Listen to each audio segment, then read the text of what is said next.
能杀死老虎的动物究竟有多少？你真的以为老虎能横扫整个动物界吗？在所有陆生动物中，其实还有很多比老虎更加凶猛的动物，其中有一些还是食草动物。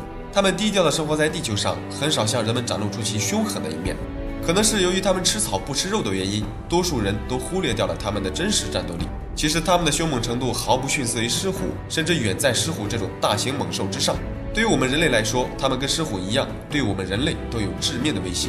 如果各位领导在野外遇到这些动物，千万不要贸然靠近。今天黑土找出了地表9种可以杀死老虎的动物，带各位领导一起认识一下这些低调的野兽。大家好，我是黑土，喜欢这类视频的领导，劳烦您帮忙点个赞支持一下，记得长按点赞3秒，给黑土个霸气鼓励，谢谢。好，第一个可以打败老虎的动物就是位列第9位的印度野牛。由于其腿部的下半截均为白色，也叫白质野牛，它是地球上现存体型最大的牛。到底有多大呢？但是它的体长就可以达到3.3米，肩高可达2.2米，体重最高可达1.5吨，而且浑身充满肌肉，十分强壮。这种体型是任何品种的老虎都达不到的。当然，老虎作为丛林食肉动物中的扛把子，确实可以猎杀比自己体型大的动物，但是也要分什么物种。如果换作是成年白质野牛的话，老虎很有可能会被反杀。在野外，经常与印度野牛碰面的就是孟加拉虎。我们都知道，孟加拉虎是仅次于东北虎的第2大老虎。据观测发现，在野外，孟加拉虎猎杀的多数都是印度野牛的牛犊，而并非是成年的印度野牛。因为这种野牛与非洲象一样是群居动物，而且它们极具攻击性，性情非常凶猛。它们除了不吃肉，在力量、速度与凶猛这方面毫不逊色于老虎。在受到孟加拉虎的攻击时，领头的野牛就会带领牛群一起向老虎发起攻击。野牛那尖锐的牛角威力相当的大，一头成年的印度野牛很容易就可以顶起一头成年的孟加拉虎，甚至用牛角刺穿老虎的身体。而孟加拉虎想要成功猎杀这种大型野兽，只有一种办法，那就是死死地咬住野牛的喉咙。但是万一一口咬上的是尖锐的牛角，那对老虎来说可能就是致命的。野牛巨大且强壮的体型，无疑是老虎无法逾越的最大障碍。还有就是老虎并不是绝对干不过野牛，这种大型野牛在野外唯一的天敌，除了人类就是孟加拉虎。但是老虎通常不会轻易的将印度野牛当作捕食对象，毕竟想要成功猎杀这个大家伙，是极有可能让老虎付出生命代价的。好，排名第8，鳄鱼。老虎与鳄鱼，一个是世界上最大的爬行动物，一个是最大的猫科动物，两者在各自的领域都属于顶级掠食者。我们先来看一下老虎的优势。老虎作为这个世界上体型最大的猫科动物，毫无疑问，它的速度和敏捷性都要碾压鳄鱼。除了它那强壮的犬齿，老虎还有着长达10厘米、杀伤力极大的爪子，综合战斗力相当强悍。而且在智力上，老虎也碾压鳄鱼。反观鳄鱼，鳄鱼最明显的优势就是它拥有地表最强的咬合力。鳄鱼的咬合力要比任何品种的老虎都要高出至少2到5倍。特别是非洲的尼罗鳄，这种鳄鱼的体长最大可达6米，体重最重也可以高达1吨。虽然整体看上去好像比老虎更大更强，但事实上，鳄鱼的战斗力在老虎的面前并不太占优势，主要是针对在陆地上。两者的战斗如果发生在陆地，鳄鱼基本上毫无胜算。这里黑土补充一点，湾鳄除外。在陆地上，湾鳄是有可能战胜老虎的。在这里，我们主要说的就是绝大多数的鳄鱼在陆地都不占优势。鳄鱼可以战胜老虎的唯一优势就是偷偷摸摸的攻击，趁老虎在河边喝水的时候，猛地从水里冲出来，一口咬住老虎的脖子或者下肢，然后将老虎整个拖进水里淹死。要知道，一旦被鳄鱼咬到，轻者被它撕掉点肉，重则直接粉碎性骨折。除了靠偷袭，鳄鱼的防御系统也很发达，它的皮肤很厚，老虎有时可能都无法咬穿鳄鱼的皮肤。在鳄鱼与老虎的战斗中，就是在陆地老虎赢，在水里鳄鱼的胜算大。虽然老虎不是生活在水里，但是它有时不得不冒险去鳄鱼的地界找水喝，一旦碰面就避免不了切磋武艺。好，排名第7，狮子。提前声明一下，视频主题是可以打得过老虎的动物，并非绝对碾压，还望各位领导不要误解。狮子与老虎，它们俩究竟谁更胜一筹？这个问题让世界上很多动物学家都不敢轻易的下结论。但是可以确定的是，狮子确实可以打败老虎，当然老虎也可以干掉狮子。从体型上对比，无疑老虎要比狮子更大一点，主要就是东北虎与孟加拉虎。其他品种的老虎就不与狮子对比了，像一些巴黎虎和苏门答腊虎与狮子根本没有可比性。那么狮子为什么会被列到老虎之上呢？当然是有原因的。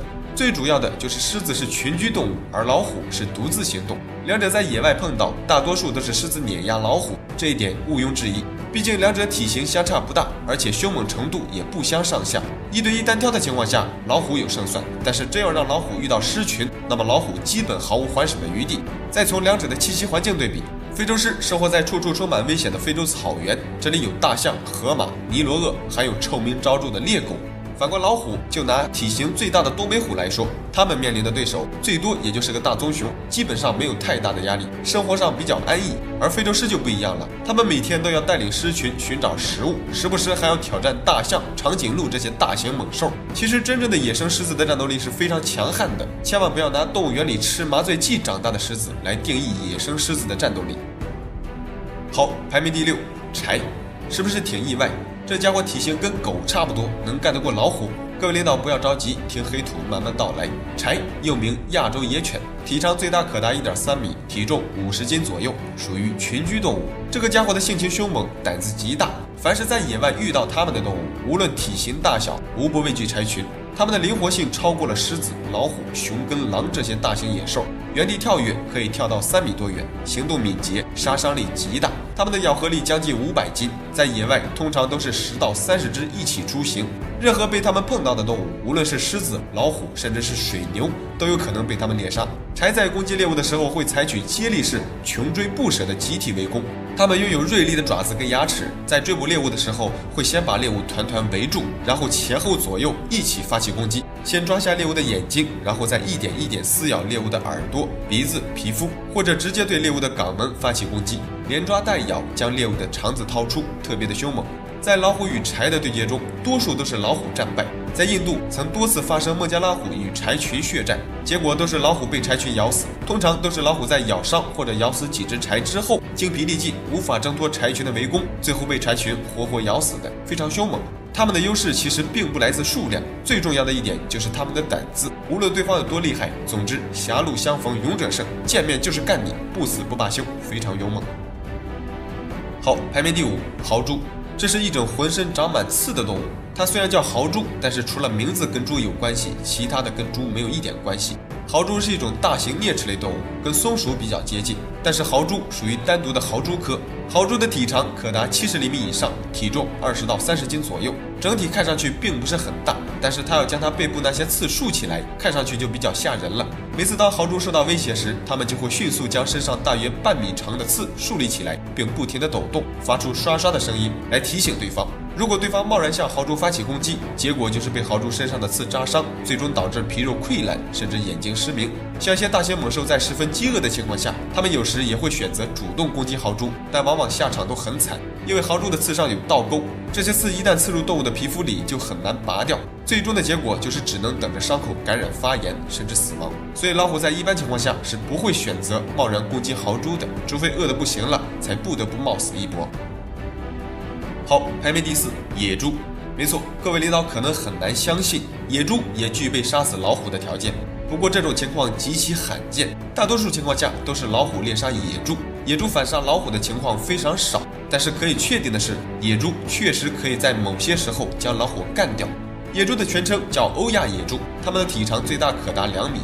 体重可达400斤左右。这种猪的环境适应能力极强，无论是山地、丘陵、温带或者热带地区，甚至是半沙漠和极度干旱的地方，它们都可以蛮好的生存下去。毫无疑问，它们要比多数老虎的适应能力要强得多。除了适应能力，野猪自身的身体构造也很发达。欧亚野猪的身体非常健壮，它们拥有极其强壮的犬齿，并且是向外翻的。千万不要小瞧野猪的这2颗獠牙，在野猪身上，这2颗牙一直被当作挖掘工具使用，杀伤力是非常强悍的。通过观察发现，野猪作为杂食动物，有时甚至可以将一头成年的豹子猎杀，然后将其部分给吃掉，非常凶猛。至于老虎，多数情况下野猪都是老虎的盘中餐。不过真正的野生成年雄性野猪，单个老虎是不敢贸然攻击的，因为欧亚野猪警惕性很强，而且非常凶猛。对了，最重要的就是野猪皮糙肉厚，防御系数极高。老虎惯用的锁喉术在野猪身上有时发挥不到极致。最重要的是，野猪会反抗，只要敢于反抗，就有胜率。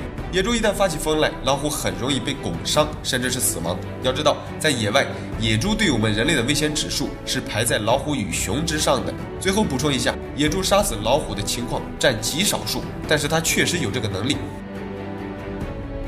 好，排名第3，乌苏里棕熊，也叫东北棕熊。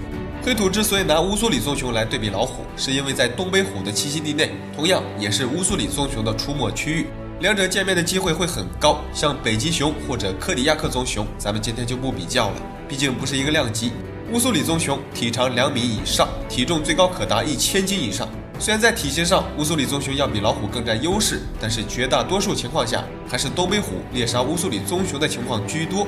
当然，乌苏里棕熊肯定也有能力将东北虎反杀。在动物学家对东北虎与东北熊的44次对抗中观察到，熊被老虎杀死了22次，老虎被熊杀死了12次，其余的则是平手。事实上，东北虎是胜于乌苏里棕熊的，但是同样，熊也有足够的能力将东北虎反杀。要知道，乌苏里棕熊对付的可是东北虎，它的战斗力也是非常强悍的。好，排名第2，印度犀牛。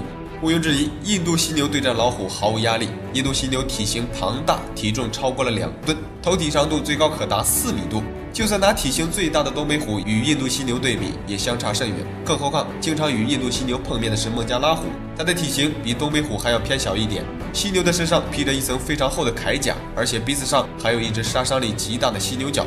在所有陆生动物中，除了大象敢欺负犀牛，其他的动物基本上毫无胜算。虽然有时候狮子老虎也会捕杀犀牛，但绝大多数都是偷袭的犀牛幼崽。真正的成年印度犀牛吊打老虎，老虎根本毫无还手之力。虽然老虎的功夫在动物界还不错，但是在这些大型野兽面前，不管是狮子或者老虎，都需要面对现实。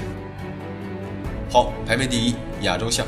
亚洲象黑土就不过多的赘述了，这个家伙的体重3到5吨，肩高可达4米，在整个陆地上，除了人类与非洲象，它们几乎没有天敌。老虎与大象根本没有可比性，千万不要觉得老虎的灵活性高，比大象凶猛，就认为它有能力杀死大象。这样的比喻就好比一只猫跟一头驴打架一样，猫的灵活性很高，你觉得它能伤得了一头驴吗？其实性质是一样的，老虎固然凶猛，但是大多数都是来自我们人类对它的恐惧心理加重了而已。然后不断的把老虎神化了，在整个动物界可以杀死老虎的动物其实还有很多，比老虎凶猛的动物同样有很多，只不过我们对这些动物的认识还太少而已。好了，这期视频就到这里了，觉得还不错的领导记得帮黑土点个赞，谢谢。老虎跟熊究竟谁更胜一筹？你知道熊猫的战斗力有多强吗？你以为地球上最凶猛的熊就是北极熊吗？今天黑土找出了世界上最强悍的10种熊，带各位领导一起参观一下地球上的大型猛兽。大家好，我是黑土，喜欢这类视频的领导，劳烦您帮忙点个赞支持一下，记得长按点赞3秒，给黑土个霸气鼓励，谢谢。排名第10，马来熊。马来熊也叫太阳熊，因为体型的原因，也有人称它们为小狗熊。它们生活在东南亚的热带森林中。马来熊是现存所有熊亚种中体型最小的，它的体长最大可达1.5米，体重也就在100斤左右。比较突出的就是它的舌头，在进食的时候，马来熊的舌头最长可以伸出25厘米，来舔食蜂蜜或者昆虫。在所有的熊类中，太阳熊是为数不多的一种长时间生活在树上的熊。它们经常会活动在2到7米的树上，包括睡觉也是在树上完成。经常在树上的原因，第一是因为它是杂食性动物，有时候需要爬到树上摘果子或者找昆虫；另一方面，也可以躲避其他大型掠食者的攻击。还有就是太阳熊是一种不需要冬眠的熊，它们1年4季都是活跃的。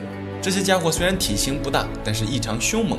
不过一般情况下，它们不会主动攻击人类，除非自己感觉受到威胁，它们才会向我们发起攻击。千万不要小看它的攻击力，太阳熊的每一只尖爪就像一把小镰刀，非常锋利，对人类来说是很危险的。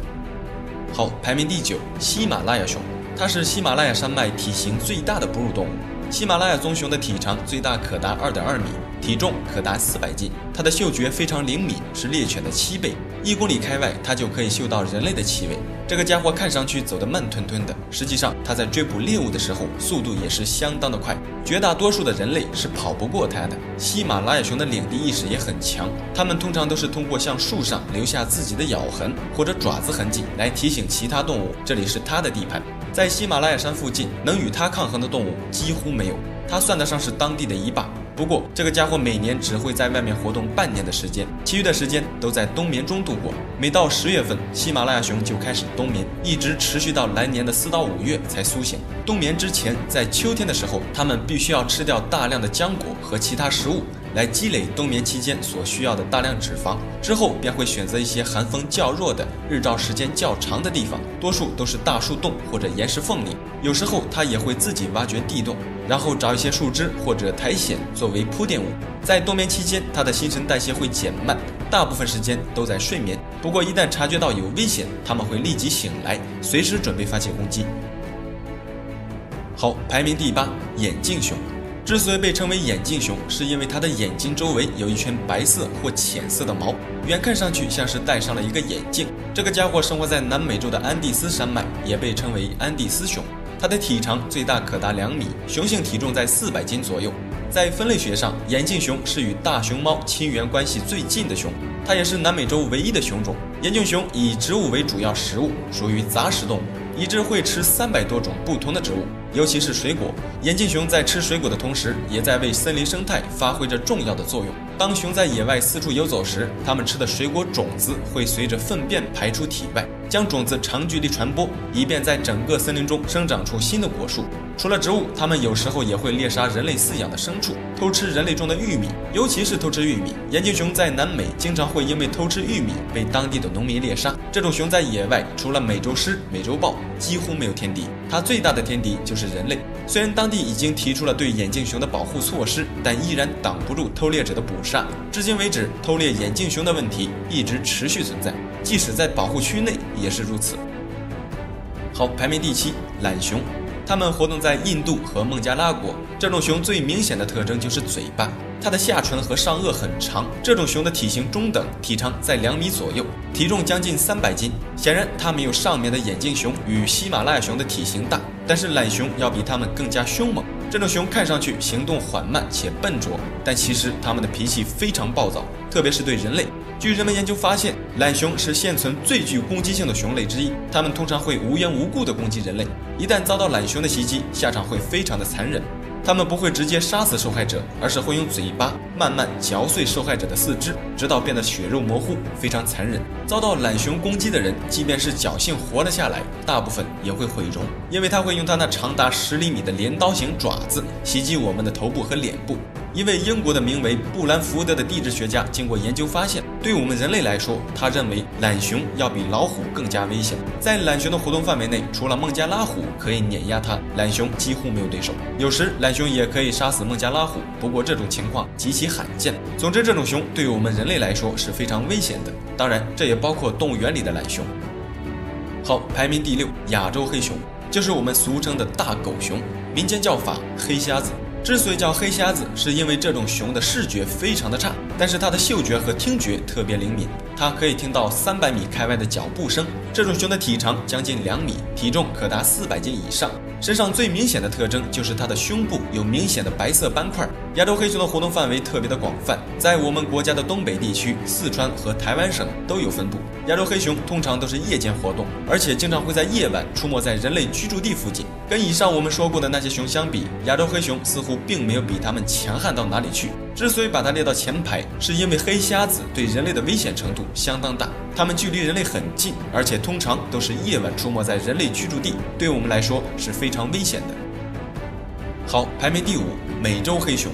美洲黑熊是现存所有陆地食肉动物中体型仅次于狮子、老虎和北极熊与大棕熊的，它是地表第5大食肉动物。美洲黑熊的体长可达2.2米，体重500斤以上，它是领地意识很强的动物。一头成年公熊的领地范围可达100平方千米，人类如果踏进它的领地范围内是非常危险的。美洲黑熊的手掌非常强壮，1巴掌的力量就可以拍死一只成年的美洲赤鹿，人类更不在话下，被它拍一下可能会当场凉凉。这个大家伙会游泳，能爬树，毫无障碍地穿梭在丛林里。它们也是以一些植物为主要食物，属于杂食性动物，特别喜欢吃蜂蜜和蚂蚁，有时候也会下到河里捕鱼。当遇到危险时，美洲黑熊会立刻站立起来，朝着对方吼叫，主要目的就是利用自身强大的体型来吓唬对手。当然，也不单单只是吓唬，如果遭遇危险，一套熊拳打出去，杀伤力也是非常大的。好，排名第4，乌苏里棕熊，也叫东北大棕熊。这种熊分布在我们国家的东北地区，在它们的活动范围内，也是东北虎的活动区域。两者时不时的会在一起切磋武功。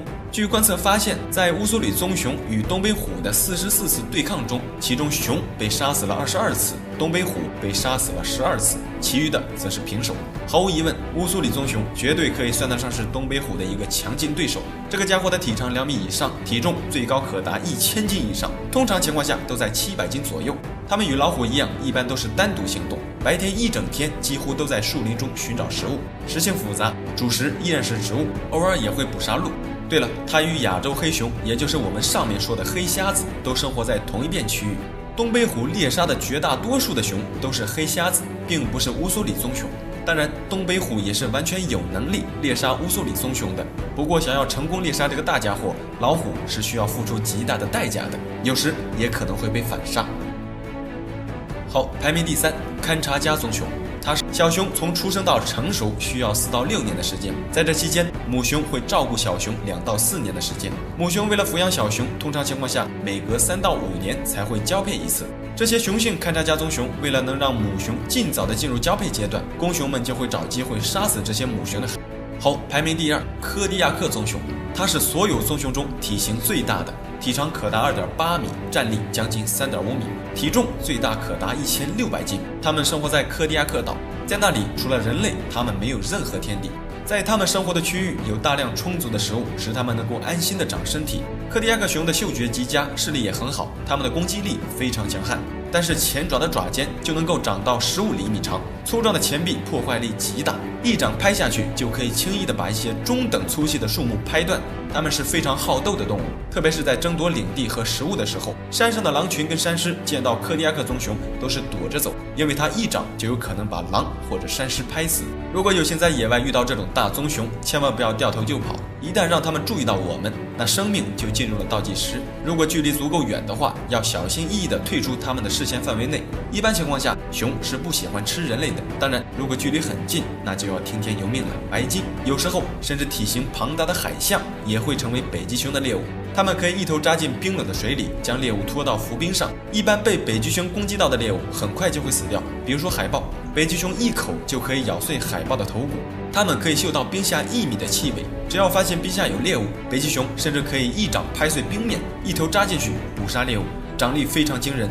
还有就是北极熊面对人类，陆地上绝大多数的熊其实是害怕人类的，但是北极熊不一样，它们不但不害怕人类，而且还会主动攻击人类。如果有幸撞上了北极熊，就不要抱任何侥幸心理了，这个家伙几乎会吃掉任何能吃的东西。对了，还有就是北极熊是隐身猎手，受害者通常在被北极熊攻击之前是不知道北极熊的存在的。北极熊的袭击绝大多数都是致命的，熊这种动物是非常危险的，不要总是看上去觉得它很可爱，其实我们人类在它们眼里更可爱。好，第0名，大熊猫。大熊猫有多强悍？这么说吧，偷猎者敢去猎杀棕熊或者黑熊，他绝对没有胆子对大熊猫下手。大熊猫在地位上几乎可以碾压所有的熊类。大熊猫给我们的印象多数都是可爱的、友好的，其实我们都忽略掉了它的战斗力。要记住，大熊猫是熊，不是猫。真正的野生大熊猫是非常凶猛的。成年大熊猫最大体长可达1.8米，体重可达300斤以上。从体型上来看，毫无疑问，它属于大型猛兽。你知道吗？成年大熊猫在野外除了人类几乎没有天敌，千万不要怀疑它的战斗力，它是绝对有能力与老虎抗衡的。当然，也要看是什么老虎。大熊猫在野外能遇到的老虎，绝大多数都是体型较小的华南虎，因为东北虎肯定不会出现在四川。如果成年大熊猫与华南虎对抗的话，是有可能战胜华南虎的。解释一下，是有可能，并不是绝对。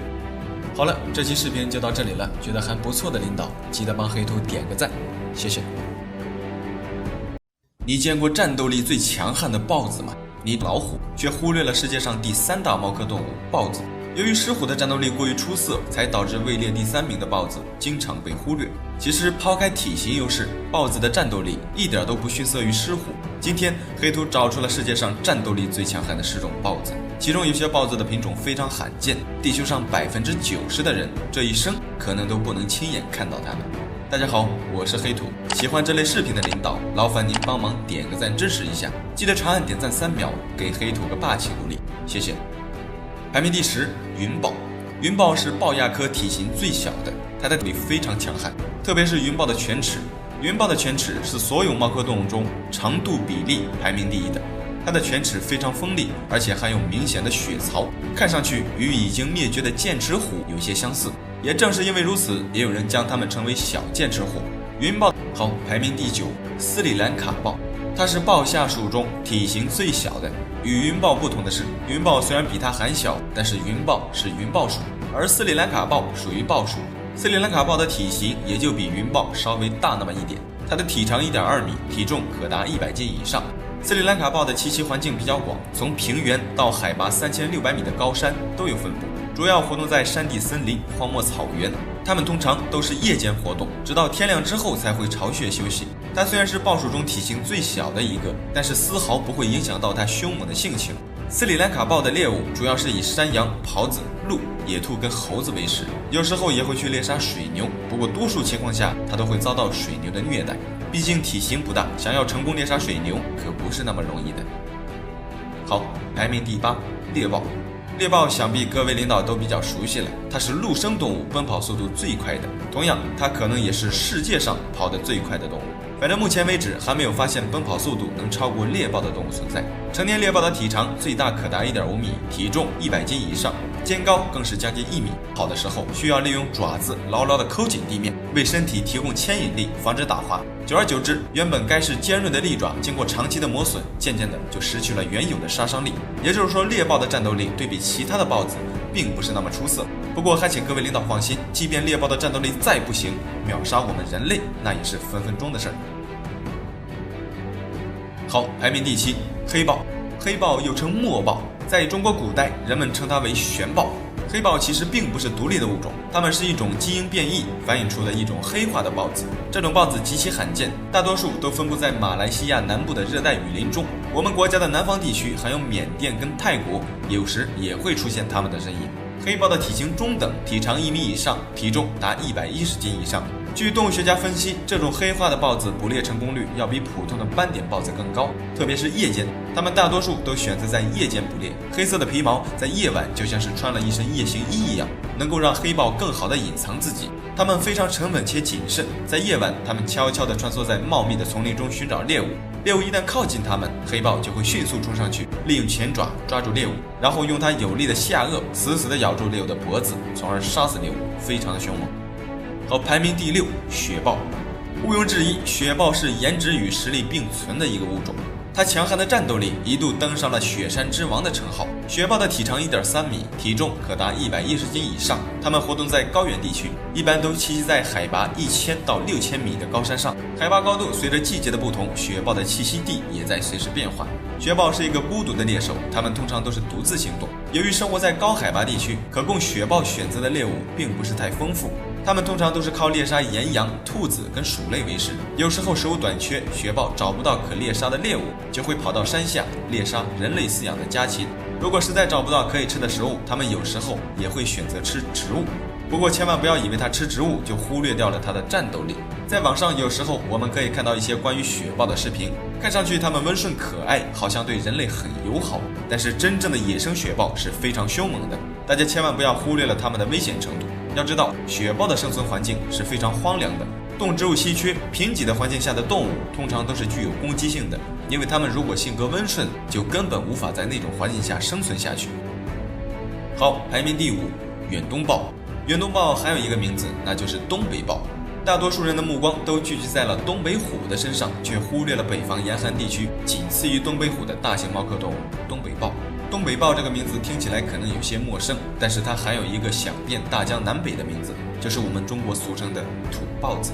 你可能不知道，东北豹现在已经成为国家1级重点保护动物了。由于早期人类的偷猎，导致东北豹的数量急速减少。据统计，世界上东北豹的数量可能仅在100只以内，并且只分布于中国和俄罗斯，属于极度濒危的物种，非常的稀缺。东北豹的体长将近1.5米，尾长1米左右，体重最高可达150斤以上。东北豹性情异常的凶猛，具有很强的领地意识。它们一般也是在夜晚活动，主要靠捕食野猪、驯鹿、狍子这些大型猎物。东北豹的力量还特别的惊人，体格子相当优秀，它可以把一只比自己体重大1半的猎物抓到树上去。因为每次它们吃不完的猎物就会将剩下的食物拖到树上，悬挂在树杈或树枝上。这样做的原因，一方面拖延了食物的变质时间，另一方面也避免了被其他的动物吃掉。如果身在野外，有幸碰到了远东豹，先不要过于沮丧，因为你可能是这个世界上极少数能够亲眼见到它们的人。当然，想要跟它们零距离接触，可能需要付出极大的代价。好，排名第4，花豹。花豹的种类有很多，其中就包括排名第5的远东豹。远东豹也是属于花豹的一种。我们经常提到的花豹，主要就是以非洲的花豹为主。非洲花豹的头体长度可达1.8米，体重将近200斤。它们的栖息地也特别广泛，从山地森林到草原甚至沙漠都有可能出现它们的身影。最具代表性的花豹可能就是非洲豹了，它们的适应能力极强，战斗力也非常的出色。在非洲，至少有90多种动物都是花豹的猎物。花豹的饮食非常广泛，从小型猎物到比它体型大2倍甚至3倍的动物，都有可能成为花豹的食物。花豹的捕猎手段比较独特，它们不像猎豹那样猛不过1分钟，而花豹在追逐猎物的过程中，等到猎物精疲力尽的时候，它们可以短时间内迅速爆发出很快的速度，将猎物扑倒在地，后期爆发力特别强。在非洲，除了狮子跟猎狗，花豹几乎没有天敌。好，排名第3，波斯豹。波斯豹也叫高加索豹，它是众多豹亚种中体型最大的一个。波斯豹的体长可达2.4米，体重超过了200斤。它们主要分布于伊朗、高加索、土耳其跟阿富汗等地区。它的食物与其他豹类差不多，都是以一些羚羊和黄山羊为主，偶尔也会攻击牲畜与人类，性情异常凶猛。最突出的就是它的跳跃能力极强，波斯豹一跃可达6米高，水平向前可达12米远。当然，它的战斗力也非常强悍。身为豹亚种中体型最大的一个，除了美洲豹，可能就属波斯豹最凶猛了。好，排名第2，黑美洲豹。黑美洲豹与咱们上面说的黑豹不同，它要比上面的黑豹强悍得多。黑美洲豹是美洲豹的一个变种，它其实就是美洲豹。这个家伙的自身属性与美洲豹一样，攻击力与咬合力也是异常强悍。从外表看上去，黑色的美洲豹要比普通美洲豹要凶猛得多。之所以把它列为第2，是因为它的罕见程度。黑美洲豹的数量仅占美洲豹种群的6%，非常的稀缺。在美国，为了能够更好的保护这种罕见的黑豹，制定了很严厉的规定，一旦涉及到黑豹的皮毛，不管是不是猎杀，都会遭到罚款，最高可达10万美元，严重的可能导致监禁。好，排名第1，捷豹。捷豹就是美洲豹，也叫美洲虎。毋庸置疑，它是现存第3大猫科动物，也是咬合力最强的猫科动物。美洲豹的体重可达300斤，体长1.8米，咬合力高达1100多斤。美洲豹除了身上的花纹像豹子，它的体型与性格更接近于老虎。这个家伙脸宽头大，肌肉丰满，身体肥厚，抛开身上的花色，更像是一只老虎。也就是因此，西方人才称它为美洲虎。美洲豹活动在处处充满危机的亚马逊热带雨林，这里的丛林法则非常残酷，稍有不慎就会丧命。美洲豹能够在这种环境下生存下来，无疑是靠它强悍的战斗力。它是为数不多的一种可以猎杀鳄鱼的豹子，有时它们甚至能够猎杀体型庞大的森蚺，像一些野猪跟鹿类更不在话下。拥有高达1000多斤的咬合力，即便是体型较大的猎物，美洲豹也可以直接一口咬断猎物的颈椎，短时间内就能够让大型猎物失去反抗能力，非常强悍。在美洲豹活动的范围内，它属于顶尖掠食者，几乎没有天敌。好了，这期视频就到这里了，觉得还不错的领导，记得帮黑头点个赞，谢谢。